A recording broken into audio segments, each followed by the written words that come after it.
Going to question number 8 now. We always start with the prompt, and here we're looking for the main idea of the text. And let's start reading.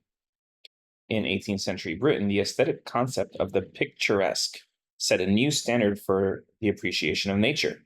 In contrast with formal gardens, which were explicitly artificial, picturesque scenery, whose hallmarks were rugged terrains and medieval ruins, was prized for its appearance of untamed wilderness. Yet, the experience of the picturesque was highly mediated. Landscapes were admirable insofar as they adhered to depictions of nature in art and poetry, and tourists seeking the picturesque used optical devices such as tinted mirrors to transform views into painterly images. So, what's going on here? Here, we're hearing that there was this artistic ideal called the picturesque. And in contrast with formal gardens that were artificial, the picturesque had hallmarks that were rugged terrains and medieval ruins, and it was prized for looking like untamed wilderness. Yet, and always look out for these contrasting words, the experience of the picturesque was actually highly mediated. They were admirable insofar as they adhered to depictions that were in art and poetry, and tourists often used optical devices like tinted mirrors to transform their views into painterly images. So we're hearing of this style of art that claimed to be based in natural and untamed wilderness, but actually was highly mediated, highly tampered with by humans. So let's start looking at answers. A says, although the picturesque gained currency as an aesthetic ideal in 18th century Britain, the self-evident contradictions inherent in the concept drew much more contemporary criticism.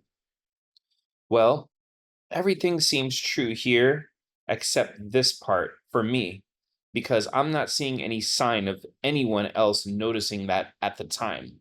So if there's nothing better, I would go with A, but there's that part that I don't like about it. B, admirers of picturesque scenery in the 18th century were often unmindful of the extent to which their appreciation of nature was shaped by rapidly developing optical technologies. Well, the problem wasn't the optical technologies, that was right around here, but it was all the different signs of humans tampering. So I might easily get rid of B, even though, yes, the optical devices were mentioned, but they were not the main idea. C, the defining feature of the picturesque landscape, including rugged terrains and medieval ruins, were highly valued by tourists primarily because of their relative prevalence in Britain. Well, we're not really hearing anything about why they were highly valued. It was just the style of the time, and that it went against what previously was the style in art. So I think we can easily get rid of C. And D, although the idea of the picturesque in nature was premised on the rejection of overt artifice, judgments about the picturesque were nevertheless deeply informed by principles derived from art. And I might pick that one. Let's just say we don't know what artifice means. It still sounds really good according to what the passage said. Although the idea of the picturesque in nature was premised on the rejection of overt, let's say, tampering, which is what the passage said. So let's assume artifice means tampering. Judgments about it were nevertheless deeply informed by principles derived from, let's say, the art that was already prevalent at the time. And we do see that. We see the depictions of nature in art and poetry, and we see the optical devices, which let's assume they came from principles derived from art, and also tinted mirrors and painterly images.